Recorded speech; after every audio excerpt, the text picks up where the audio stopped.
2025ರಲ್ಲಿ ತುಲಾರಾಶಿಯ 16 ಪ್ರಮುಖ ವಿಷಯಗಳು. ಹೊಸ ವರ್ಷ ತುಂಬಾ ಅದೃಷ್ಟವನ್ನು ಹೊಂದಿರುವ ರಾಶಿಗಳಲ್ಲಿ ವೃಷಭದ ನಂತರ ರಾಶಿ ಅಂದರೆ ಅದು ತುಲಾರಾಶಿಯಾಗಿದೆ. 2025ನೇ ವರ್ಷ ತುಲಾರಾಶಿಯವರು ಕೋಟ್ಯಾಧಿಪತಿಯಾಗುವ ಯೋಗವನ್ನು ಹೊಂದಿದ್ದಾರೆ. ಯಾಕೆಂದರೆ ಹೊಸ ವರ್ಷದಲ್ಲಿ ತುಲಾರಾಶಿಯವರಿಗೆ ಗುರು, ಕೇತು ಹಾಗೂ ಶನಿ ಗ್ರಹದ ಬಲವಿದೆ. ಹೀಗಾಗಿ ಎಲ್ಲ ಯೋಗಗಳು 2025ನೇ ವರ್ಷದಲ್ಲಿ ತುಲಾರಾಶಿಯವರಿಗೆ ಸಿಗಲಿದೆ. ಇನ್ನು ಉಳಿದ ಗ್ರಹಗಳು ಆಯಾ ಕಾಲಕ್ಕೆ ಒಳ್ಳೆಯದು ಹಾಗೂ ಕೆಟ್ಟ ಫಲವನ್ನು ಕೊಡುತ್ತಾ ಹೋಗುತ್ತದೆ. ಆದರೆ ಇದರ ಪರಿಣಾಮ ಹೆಚ್ಚಾಗಿರುವುದಿಲ್ಲ. ಅದೃಷ್ಟ, ಭಾಗ್ಯೋದಯ ಎಲ್ಲವೂ ತುಲಾರಾಶಿಯವರ ಬದುಕಿನಲ್ಲಿ ಬರುವ ಸುಸಂದರ್ಭ ಇದಾಗಿದೆ. ಹಣಕಾಸಿನ ಸ್ಥಿತಿ ಈ ಸಮಯದಲ್ಲಿ ತುಂಬಾ ಉತ್ತಮವಾಗಿರುತ್ತದೆ. ಆರ್ಥಿಕ ಜೀವನದ ಏಳು ಬೀಳು ತೊಡಕುಗಳು ಎಲ್ಲವೂ ನಿವಾರಣೆ ಆಗುತ್ತದೆ. ಪಂಚಮಿ ಶನಿ ಕಾಟದಿಂದ ಮುಕ್ತಿಯನ್ನು ಪಡೆಯುವಿರಿ. ಈ ವರ್ಷ ನೀವು ಅನುಭವಿಸಿದ ಸಮಸ್ಯೆಗಳು ದೂರವಾಗುತ್ತವೆ. ತುಲಾರಾಶಿಯವರಿಗೆ 2025 ಹಲವು ಮಂಗಳಕರ ಯೋಗಗಳನ್ನು ತರಲಿದೆ. 2025ರಲ್ಲಿ ತುಲಾರಾಶಿಯವರಿಗೆ ಭಾಗ್ಯ ಯೋಗ, ಆನಂದಾದಿ ಯೋಗ, ಕೋಟ್ಯಾಧಿಪತಿ ಯೋಗವಿದೆ. ರಿಯಲ್ ಎಸ್ಟೇಟ್ ಉದ್ಯಮದಲ್ಲಿ ಹೆಚ್ಚು ಧನಲಾಭ ಉಂಟಾಗುತ್ತದೆ. ಹೊಸ ಕ್ಷೇತ್ರದಲ್ಲಿ ಬೆಳವಣಿಗೆ ಕೂಡ ಬರಲಿದೆ. ಸರ್ಕಾರ ಉದ್ಯೋಗದಲ್ಲಿ ಇರುವವರಿಗೆ ಸ್ಥಾನಮಾನ, ಕೀರ್ತಿ ಹೆಚ್ಚಾಗಲಿದೆ. ಅಲ್ಲದೆ ಸರ್ಕಾರಿ ಕೆಲಸವೂ ಸಿಗಲಿದೆ. 2025ರಲ್ಲಿ ತುಲಾರಾಶಿಯವರ ಆರೋಗ್ಯ ಜೀವನ ಹೇಗಿರುತ್ತದೆ? ತುಲಾರಾಶಿಯವರು ಇದುವರೆಗೂ ಅನುಭವಿಸಿದ ಆರೋಗ್ಯ ಸಮಸ್ಯೆಗಳು ದೂರವಾಗುತ್ತದೆ. ಬಾಯಿ ರುಚಿಗೆ ತಿನ್ನುವ ಆಹಾರದಿಂದ ದೂರವಿರಿ. ವ್ಯಾಯಾಮ ಮಾಡಿ, ಹೊರಗಿನ ಆಹಾರ ತ್ಯಜಿಸಿ.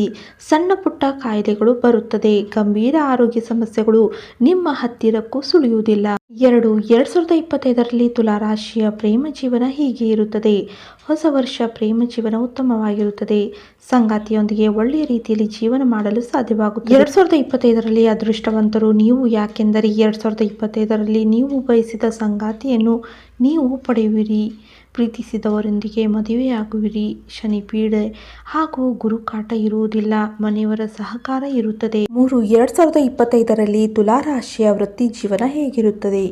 ತುಲಾರಾಶಿಯವರು ವೃತ್ತಿ ಜೀವನ ಹೊಸ ವರ್ಷದಲ್ಲಿ ಅದ್ಭುತವಾಗಿದೆ. ಬಿಸ್ನೆಸ್, ಬ್ಯಾಂಕ್ ಸಂಬಂಧಿಸಿದಂತೆ ಕೆಲಸ, ಬ್ಯಾಂಗಲ್ ಸ್ಟೋರ್ಗಳನ್ನು ನಡೆಸುವಂಥವರು, ಮೇಕಪ್ ಐಟಂಗಳ ಮಾರಾಟ ಮಾಡುವವರಿಗೆ ಅತ್ಯುತ್ತಮ ಲಾಭಗಳಿವೆ. ಭೂಮಿ ಮಾರಾಟ, ರಿಯಲ್ ಎಸ್ಟೇಟ್ ಮಾಡುವಂಥವರಿಗೆ, ರಿಯಲ್ ಎಸ್ಟೇಟ್ ಏಜೆಂಟ್, ಡೆವಲಪರ್ಗಳಿಗೆ, ಬಿಲ್ಡಿಂಗ್ ಕನ್ಸ್ಟ್ರಕ್ಷನ್ ಮಾಡುವವರಿಗೆ ಸಾಕಷ್ಟು ಧನ ಲಾಭಗಳಿವೆ. ಈ ಎಲ್ಲಾ ಕ್ಷೇತ್ರದಲ್ಲಿ ಕೆಲಸ ಮಾಡುವವರಿಗೆ ಗುರುಬಲದಿಂದ ಹಣ ಹೆಚ್ಚಾಗಲಿದೆ. ಅಲ್ಲದೆ ತುಲಾರಾಶಿಯವರಿಗೆ ಸಿನಿಮಾ ರಂಗದಲ್ಲಿ ಬೆಳವಣಿಗೆ ಕಂಡು ಬರಲಿದ್ದು ದ್ವಿಗುಣ ಲಾಭವನ್ನು ತಂದು ಕೊಡಲಿದ್ದಾರೆ. ವಿದೇಶದಲ್ಲಿ ಕೆಲಸ ಮಾಡಲು ಬಯಸುವವರಿಗೆ ಅನುಕೂಲ ಸಮಯ ಇದಾಗಿದೆ.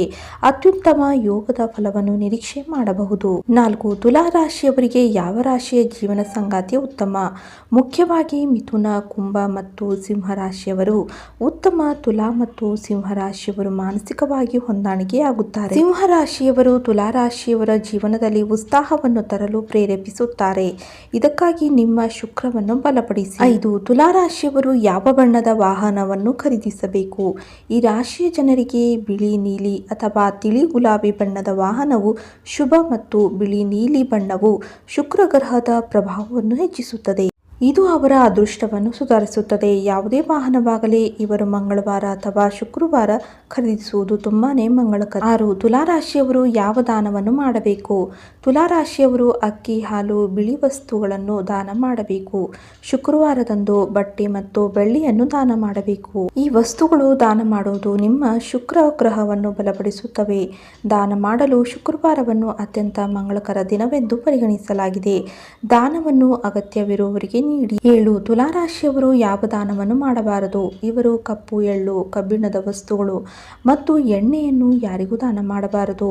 ಈ ವಸ್ತುಗಳು ಶನಿ ಗ್ರಹಕ್ಕೆ ಸಂಬಂಧಿಸಿದೆ ಮತ್ತು ತುಲಾರಾಶಿಯವರ ಮೇಲೆ ಶನಿಯ ಹೆಚ್ಚಿನ ಪ್ರಭಾವ ಬೀರಬಹುದು. ಈ ವಸ್ತುಗಳನ್ನು ದಾನ ಮಾಡುವುದರಿಂದ ಸಂಬಂಧಗಳಲ್ಲಿ ಬಿರುಕು ಬರುತ್ತದೆ. ಅಗತ್ಯವಿರುವವರಿಗೆ ನೀವು ಸಹಾಯ ಮಾಡಬೇಕಾದರೆ ಈ ವಸ್ತುಗಳನ್ನು ಎಂದಿಗೂ ದಾನ ಮಾಡಬೇಡಿ. 8. ತುಲಾರಾಶಿಯವರು ಯಾವ ವ್ರತವನ್ನು ಮಾಡಬೇಕು? ತುಲಾರಾಶಿಯವರು ಶುಕ್ರವಾರದ ವ್ರತವನ್ನು ಆಚರಿಸಬೇಕು. ಈ ವ್ರತವನ್ನು ಮಾಡುವುದರಿಂದ ತುಲಾರಾಶಿ ಆಡಳಿತ ಗ್ರಹ ಶುಕ್ರ ಗ್ರಹಕ್ಕೆ ಪ್ರಸನ್ನತೆಯನ್ನು ನೀಡುತ್ತದೆ. ಈ ವ್ರತವನ್ನು ಆಚರಿಸುವುದರಿಂದ ನಿಮ್ಮ ಆರ್ಥಿಕ ಸ್ಥಿತಿ ಮತ್ತು ಸೌಂದರ್ಯದಲ್ಲಿ ಸುಧಾರಣೆ ಆಗುತ್ತದೆ. ಈ ಉಪವಾಸದ ಸಮಯದಲ್ಲಿ ಬಿಳಿ ಬಟ್ಟೆಗಳನ್ನು ಧರಿಸುವುದು, ಲಕ್ಷ್ಮೀ ದೇವಿಯನ್ನು ಪೂಜಿಸಿ, ಕಥೆಯನ್ನು ಆಲಿಸಿ ಮತ್ತು ಬಿಳಿ ಆಹಾರವನ್ನು ಸೇವಿಸಿ. 11 ಅಥವಾ 21 ಶುಕ್ರವಾರ ನಿರಂತರವಾಗಿ ಉಪವಾಸ ಮಾಡುವುದರಿಂದ ತುಲಾರಾಶಿಯವರ ಜನರು ವಿಶೇಷ ಫಲಿತಾಂಶವನ್ನು ಪಡೆಯುತ್ತಾರೆ. 9. ತುಲಾರಾಶಿಯವರಿಗೆ ಅದೃಷ್ಟ ಸಂಖ್ಯೆ ಯಾವುದು? ಸಂಖ್ಯೆ 6 ಶುಕ್ರನ ಸಂಖ್ಯೆ. 6 ಇದು ಶುಕ್ರ ಗ್ರಹವನ್ನು ಪ್ರತಿನಿಧಿಸುತ್ತದೆ. ಈ ಸಂಖ್ಯೆಯು ಅವರ ಜೀವನದಲ್ಲಿ ಸಮತೋಲನ, ಪ್ರೀತಿ ಮತ್ತು ಯಶಸ್ಸನ್ನು ತರುತ್ತದೆ. ಮುಖ್ಯವಾಗಿ ಯಾವುದೇ ವಿಶೇಷ ನಿರ್ಧಾರಗಳನ್ನು ತೆಗೆದುಕೊಳ್ಳುವಾಗ ಅಥವಾ ಶುಭ ಕಾರ್ಯಗಳಿಗಾಗಿ ಈ ಸಂಖ್ಯೆಯನ್ನು ನೆನಪಿಟ್ಟುಕೊಳ್ಳಬೇಕು. ನಿಮ್ಮ ವಾಹನ ಸಂಖ್ಯೆ ಅಥವಾ ಮೊಬೈಲ್ ಸಂಖ್ಯೆಯನ್ನು ಈ ಅಂಕಿಯ ಉಪಸ್ಥಿತಿಯನ್ನು ಮಂಗಳಕರವೆಂದು ಪರಿಗಣಿಸಲಾಗುತ್ತದೆ. 10 ತುಲಾರಾಶಿಯ ಜನರನ್ನು ಯಾವ ದೇವರು ರಕ್ಷಿಸುತ್ತಾರೆ? ತುಲಾರಾಶಿಯವರನ್ನು ಶ್ರೀ ವಿಷ್ಣು ಮತ್ತು ಮಹಾಲಕ್ಷ್ಮಿ ರಕ್ಷಣೆ ಮಾಡುತ್ತಾರೆ. ಅವರ ಆಧ್ಯಾತ್ಮಿಕ ಪ್ರಗತಿಗೆ ವಿಷ್ಣು ಅದೇ ತಾಯಿ ಲಕ್ಷ್ಮಿ ಅವರ ಆರ್ಥಿಕ ಸ್ಥಿತಿಯನ್ನು ನೋಡಿಕೊಳ್ಳುತ್ತಾಳೆ. ಶುಕ್ರವಾರ ಮತ್ತು ಏಕಾದಶಿಯಂದು ಭಗವಾನ್ ವಿಷ್ಣು ಮತ್ತು ತಾಯಿ ಲಕ್ಷ್ಮಿಯನ್ನು ಪೂಜಿಸುವುದು ಉತ್ತಮವಾಗಿದೆ. ನಿಯಮಿತವಾಗಿ ವಿಷ್ಣುವಿನ ಸಹಸ್ರನಾಮ ಪಠನ, ಲಕ್ಷ್ಮೀ ದೇವಿಯ ಆರತಿ ಮಾಡಬೇಕು. 11 ತುಲಾರಾಶಿಯವರಿಗೆ ಯಾವ ಕೆಲಸ ಮಾಡುವುದು ಉತ್ತಮ? ತುಲಾರಾಶಿಯವರಿಗೆ ಫ್ಯಾಷನ್ ಡಿಸೈನಿಂಗ್ ಮತ್ತು ಬಿಸ್ನೆಸ್ ಮಾಡುವುದು ಒಳ್ಳೆಯದು. ಶುಕ್ರ ಗ್ರಹದ ಪ್ರಭಾವದಿಂದ ಈ ಜನರು ಕಲೆ, ಸೌಂದರ್ಯ, ಸಮಾಲೋಚನೆ ಕೆಲಸದಲ್ಲಿ ಯಶಸ್ವಿಯಾಗುತ್ತಾರೆ. ಹಣಕಾಸು ಮತ್ತು ಮಾರುಕಟ್ಟೆಯಲ್ಲೂ ಉತ್ತಮ ಯಶಸ್ಸು. ನಿಮ್ಮ ವ್ಯವಹಾರವನ್ನು ಪಡೆಯಬಹುದು. 12 ತುಲಾರಾಶಿಯವರು ಯಾವ ವಯಸ್ಸಿನಲ್ಲಿ ಮದುವೆಯಾಗುತ್ತಾರೆ? ಈ ರಾಶಿಯಲ್ಲಿ ಜನಿಸಿದ ಜನರು ಸಾಮಾನ್ಯವಾಗಿ 25 ರಿಂದ 30 ವರ್ಷ ವಯಸ್ಸಿನೊಳಗೆ ಮದುವೆಯಾಗುತ್ತಾರೆ. ಇದು ಜನರು ಮತ್ತು ಅವರ ಜೀವನ ಪಾಲುದಾರರ ನಡುವೆ ಸಮತೋಲನ ಮತ್ತು ಪ್ರಬುದ್ಧತೆಯ ಪ್ರಾಮುಖ್ಯತೆ ನೀಡುತ್ತಾರೆ. ಅವರ ಜಾತಕದಲ್ಲಿ ಮದುವೆಯ ಸಮಯವನ್ನು ಶುಕ್ರ ಮತ್ತು ಗುರುವಿನ ಸ್ಥಾನವನ್ನು ಅವಲಂಬಿಸಿದೆ. ಸಾಮಾನ್ಯವಾಗಿ ತುಲಾರಾಶಿಯ ಜನರ ವೈವಾಹಿಕ ಜೀವನವು ಆಹ್ಲಾದಕರ ಮತ್ತು ಸಮೃದ್ಧವಾಗಿದೆ. 13 ತುಲಾರಾಶಿಯವರಿಗೆ ಯಾವ ರೋಗ ಬರಬಹುದು? ತುಲಾರಾಶಿ ಚಕ್ರದ ಜನರಿಗೆ ಮೂತ್ರಪಿಂಡ ಮತ್ತು ಬೆನ್ನು ಸಂಬಂಧಿತ ಕಾಯಿಲೆಗಳು ಬರುವ ಸಾಧ್ಯತೆ ಇದೆ. ಈ ಜನರು ಶುಕ್ರ ಗ್ರಹದ ಪ್ರಭಾವದಲ್ಲಿರುತ್ತಾರೆ.